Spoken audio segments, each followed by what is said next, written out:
Welcome to Highway 89, Utah's most scenic musical byway. Hi there, I'm Bill McGlaughlin, and today we're coming to you from BYU Broadcasting in Provo, Utah. Joining me in the studio today are 27 marvelous young artists from the Gifted Music School, which was founded in 2008 by Eugene Watanabe, who's already a local legend by the time he got out of high school and went off to Curtis Institute in Philly.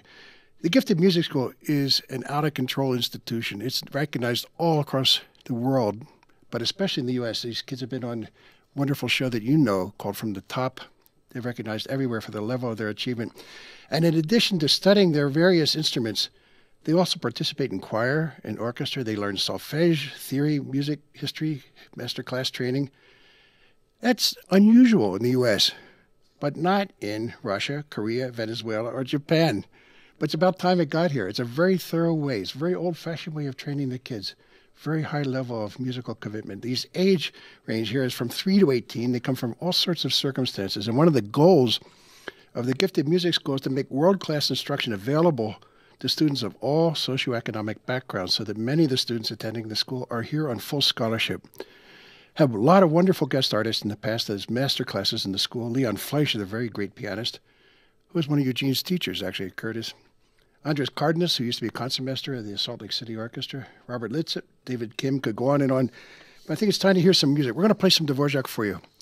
Antonin Dvorak, almost every musician's favorite comfort composer. Fantastic composer. Came to the United States from Bohemia in 1892, and we always feel as if we owe him a debt of gratitude because he set American composers on the way. He said, write your own music.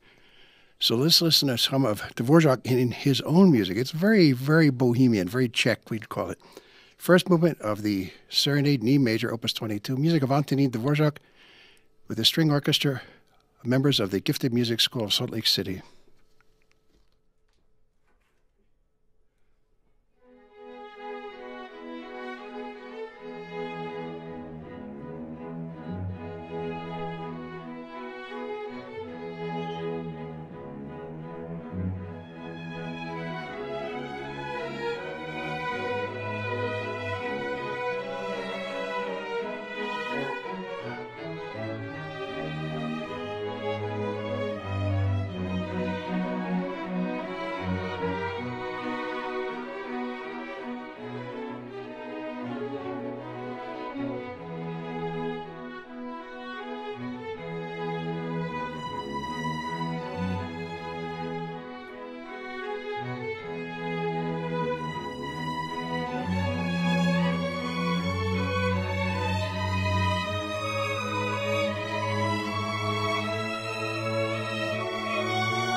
Strange that piece did not have the audience just bounce into applause in it, Michael. Yeah.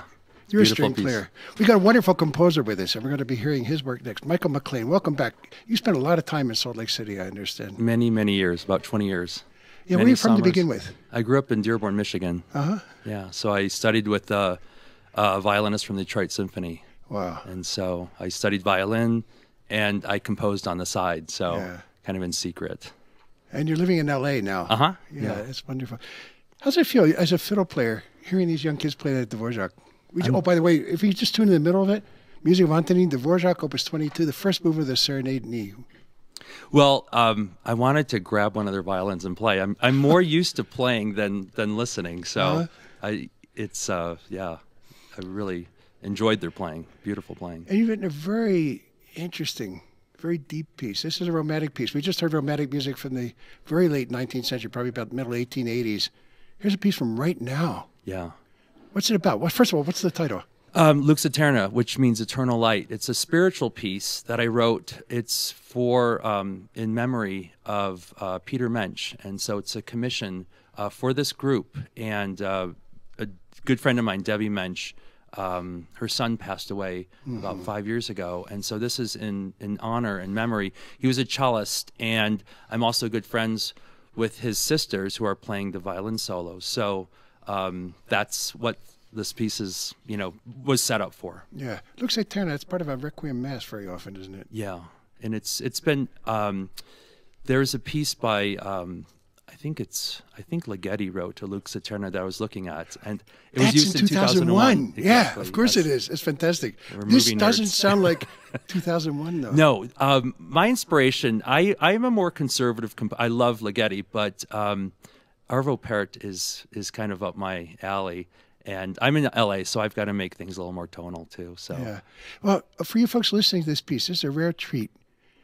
We're playing it now, and we actually haven't played it in public before, so you're getting to hear it on the radio before anyone else. We're going to play it back in Salt Lake City tomorrow. As you listen, it's in 3 sections. The first, very slow, almost celestial music, sorry, and then it gets quite agitated. That's the spark of life, and so that's kind of us being inception. It's being kind of incarnation, and so that was my envisioning Peter's life and his and being alive, and then the afterlife is the end. For me, there's a hymn tune in the end. Yeah, there is. It's a Vaughan Williams. I think of it as a Vaughan Williams tune, but it's also used in the LDS Church and in many settings. So many of you folks will recognize that. Tell us who the soloists are, the 2 sisters that you've been working with. Sarah Moench and Becca Moench, great, amazing violinists, daughters of Debbie Moench and brothers of Peter Moench. And I wrote this envisioning, I kind of thought of them as the angelic muses with playing with their brother. There's also an obligato cello part, so it's kind of music making in the family. And it's almost like reaching across that divide, isn't it? Exactly. It's a beautiful piece, man. I can't wait to hear it. We also have a piano soloist who is Kana Yoshigi, if I'm getting your night right. Let's play now. Lux Aeterna, music of Michael Mclean, and this is a world premiere.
You folks listening at home can't see me reaching behind to shake hands with his two magnificent sisters, playing the Moench sisters, playing Rebecca and Sarah Moench-Tasker.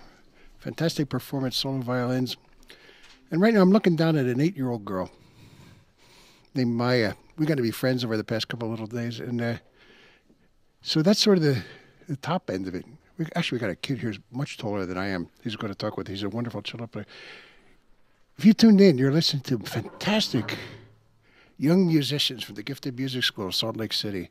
Got 27 of them crammed into this wonderful studio here down in Provo, BYU Broadcasting. And we're going to move ahead. So here's a man who's wearing a T-shirt that says, "Just shut up and reboot already." Who are you, and how dare you wear that to the radio station? Tell us your name. Hello, I am Andrew Yavornitsky. Yeah. And you got a wonderful carrot top, which puts you in league with Hector Berlioz and Vivaldi, the composer that we're about to hear. They were both redheads. So are you. Yes. Vivaldi was described as the little boy running around the church. He sure was. Little redheaded priest terrorizing Venice. Yeah. So do you get to terrorize the cello section? You have a partner on this. Who's your partner? Oh, absolutely. My partner in crime is Chase Ferry, and we're going to be playing the Vivaldi 2 cello concerto. Wow. I think we don't need to say another word. We're moving back a long time in history. We just heard music that was just composed. You folks at home heard it for the first time of anyone on this planet. Well, I guess we heard it in rehearsal this week, but that was the first performance. Now we're going back to some music which comes from about, I'm guessing, 1712. And it was written for a bunch of little girls in a school kind of like this in Venice, Ospedale di Pietà. Andrew, I'll let you cross over and back of me to get back to your cellist there. Vivaldi, what a character. Il Prete Rosso, the red-headed priest. Wild man. Watch out. Here comes wild music for 2 cellos and string orchestra by Antonio Vivaldi.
music of Antonio Vivaldi. This was actually written for kids about the age we just heard playing it. It was written for a school for foundling girls in Vienna called L'Ospedale di Pietà.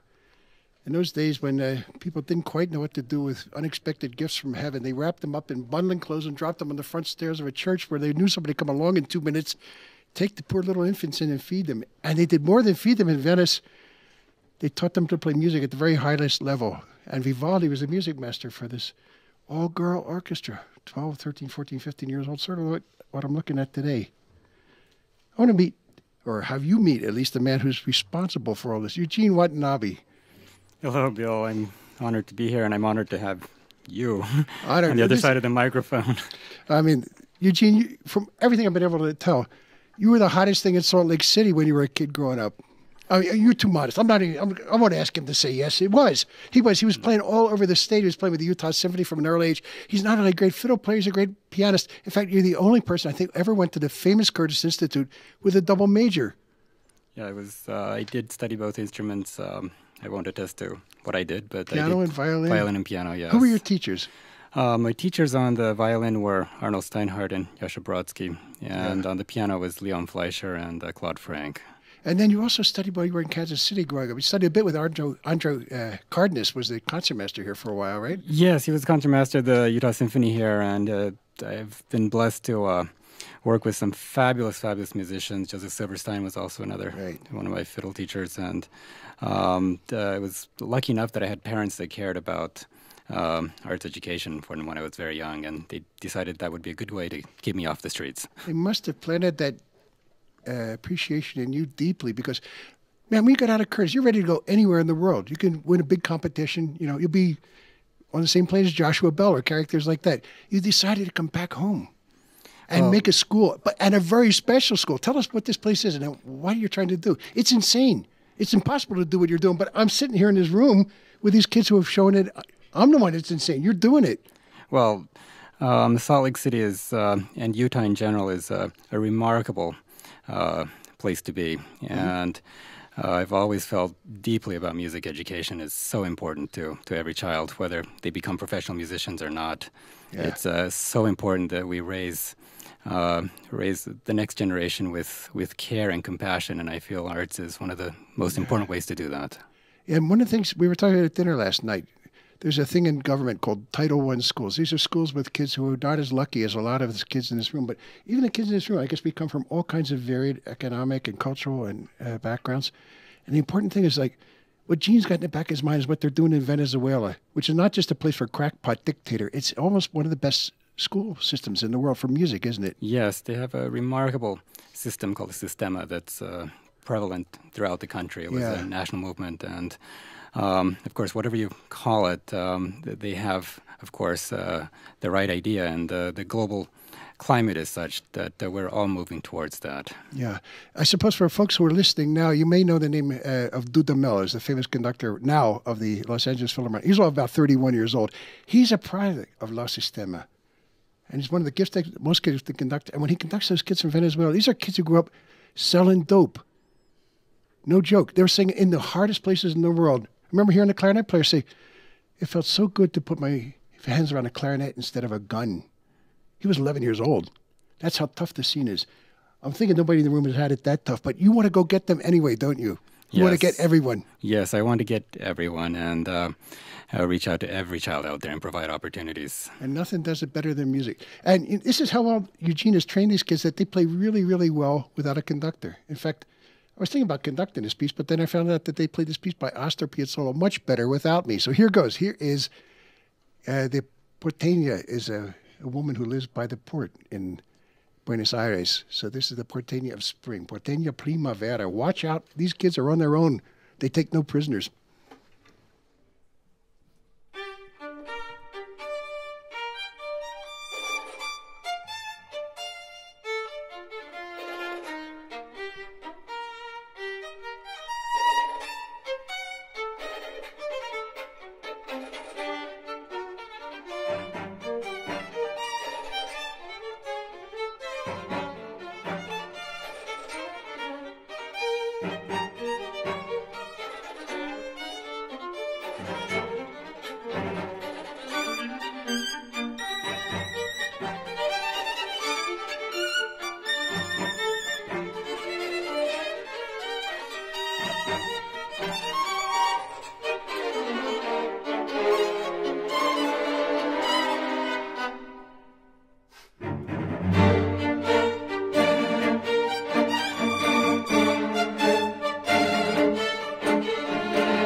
a second. Go over, stand by next tree. We're going to add another little guest artist for a second. Who was that smoking violin we just heard? That was music of Astor Piazzolla, who's a tango guy from Argentina who grew up with a prize fighter for a buddy, Rocky Marciano, but American classical musicians love him. So, young lady, I rode with you, and I know your name, but tell the folks, who are you? I'm Shenae Andersen. How old are you? I'm 14. I would ask if your mom knows you play the violin like that, but I know she does because you took us to the rehearsal. That's outrageous. Thank you. Yeah. There's such smoking stuff going on in there, and you look like the most mild-mannered little girl. Watch out, there's a tiger there. And we got another tiger. Aubrey, would you come over and join us? You're going to play or lead the orchestra now in more Vivaldi. Yes, Summer. The Summer from the Four Seasons. Tell us your name. Where are you from? I'm Aubrey Oliverson. I'm from Orem. Uh-huh. Since I'm from New York, and I don't know, how far away is that from Salt Lake City? It's about 45 minutes. Uh-huh. Which way? South? South? Okay, yeah. So we kind of saw that way when we came down to Provo today, maybe. So you've been all over. You played at Carnegie Hall. You played from the top. I didn't mean to embarrass you. You also look like a normal teenager. You're maybe a little taller. You're sort of like mid-range. Yeah, I'm a normal teenage girl. You know, I like hanging out with my friends and just having fun. Yeah. And, it's funny because I was watching you lead the orchestra in the Vivaldi, this summer concerto, which we're about to hear. You know who you remind me of? Alison Krauss. Do you know her? I don't think so. Okay, you ought to get go on iTunes. This is one of the great fiddle players. After Mark O'Connor, she's one of the very great fiddle players alive.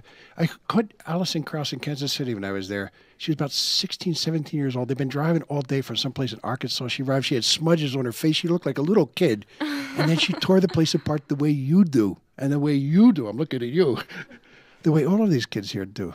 Is it fun? Oh, it's so fun. So definitely. You kept rehearsing yesterday, and you kept pushing it faster. Yeah, I think we all like to go fast. So do you do dangerous stuff like skateboard or ride a bike down a hill too fast without a helmet or any of that kind of stuff? I love skiing. That makes sense. So, kind of dangerous. Well, hang on to your hats now. We're going to hear music of Vivaldi. Now, from the set The Four Seasons, we're going to hear the final part of Summer. A lot of Summer is sort of languorous and slow, and you feel like I don't have quite enough energy to push that mosquito away. But that's not the final movement. Here we go with Aubrey.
Oh, bravo and huzzah and congratulations. That's spectacular fiddle playing and wonderful music making altogether. Eugene, you made a miracle here in Utah. There's an entire team of people that make it happen, and there's an entire faculty of fabulous teachers and musicians and support and people and that make it happen. I'm just one piece of the puzzle, and it wouldn't happen without a community that supports it. Yeah, but you had the idea, man. Well, there was a number of people that had the idea, and I don't want to take credit for it, but there's... Have you ever heard of almost preternaturally modest? I mean, almost pathologically modest. Eugene Watanabe, you're the sweetest man. You're a fantastic fiddle player, a great pianist, and you made this miracle happen in Utah. Well, so just say, thanks, Bill. I'm glad you got it. Well, thank you, Bill. And there's one thing that I wanted to say was we're so grateful that for KBYU and for all the people here at KBYU that is making this possible. Mark Waite behind the glass, Jackie for making all of this happen, and Eric Lismeyer and Mark. There's just so many people that have made this possible. And I also wanted to thank Bill. He didn't credit himself, but he was conducting all of this here behind the scenes, and so I want to thank such an enormous musical presence to be here to be with the kids. It's been my very great pleasure. I've had a ball with these young people. I feel like a new family. You know, my own kids are kind of grown up now. I need to adopt you guys. Yeah. It'll be fun. Anyway, thanks, Jim, for inviting me. We got one more little piece, and this is a gift from your wife, Vera. It was her idea initially. Yeah. You just heard a very jittery Summertime. Here's George Gershwin.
Eugene, I knew that your wife Vera was a talented pianist. Turns out also she's a lovely orchestrator. Vera Watanabe's orchestration of George Gershwin's lullaby. We had a lot of soloists, and I don't know their names. First of all, who's that wild viola player was playing the tune? That's Ethan Sherman. Yeah, he was actually playing the tune up in the violin register on the viola. Yes, absolutely. And then there was a jazz violinist. What's her name? Here, you're right by my microphone. What's your name, young lady? I'm Bree Fotheringham. And how old are you? I'm 15. 15? Yes. You want to keep on doing this? What? You want to keep on playing fiddle? Oh, yeah. I'd say that's a very good idea. You keep it up. Keep on practicing. You sound wonderful. We had jazz pianist. That was David Horton. And let's see, you also had one of our cellists picked up the Fender bass and played jazz bass. Yes, that was Chase Ferry. Okay, fantastic performance. Thanks so much. Those of you who got to hear this on the radio today, check out the Gifted Music School. They give concerts from time to time. You got young musicians, take them along. Take 5 or 6 or 7 years old. At least go to hear the rehearsals. Call Eugene. He'll tell you. Bring them into the thing. This is a fantastic thing that you all have going. I don't know of anything like it in the country. Dudamel is trying to get it going in L.A. with a whole mighty, L.A. Philharmonic budget in back of them. This is hipper. This is real deal. It's a beautiful music making. And you guys are a dangerous bunch of good musicians. Great pleasure working with you. Hi there, I'm Bill McGlaughlin. I'm visiting from New York City out here in Utah, having a ball with the musicians from the Gifted Music School. And this concludes this edition of Highway 89. Our guests have been 27 of these young artists from the Gifted Music School. I want to thank the school's founder and director, Eugene Watanabe, for organizing this performance. Check it out, folks. The Gifted Music School is a nonprofit children's organization. That means if you give them $10, it's going to go straight to making music, not to administration. They're committed to creating a new standard for music education in the United States. That's a bold statement, but they're actually doing it. I can hear it. So they study their instruments, they study all the rest of music, and we're always glad to hear from you, our listeners, who heard them on the performance. Go check out their performances. And meantime, we welcome your comments. You can contact us simply by email, highway89@byu.edu. Highway 89, a production of BYU Broadcasting in Provo, Utah. The recording engineer is Mark Waite. Thanks for getting a good sound on that. You had a lot of challenges, and you accomplished it beautifully. And the show's producer is Jackie Tateishi. I'm Bill McGlaughlin. Thanks for listening. And see you around. And check out these kids. They're out of control.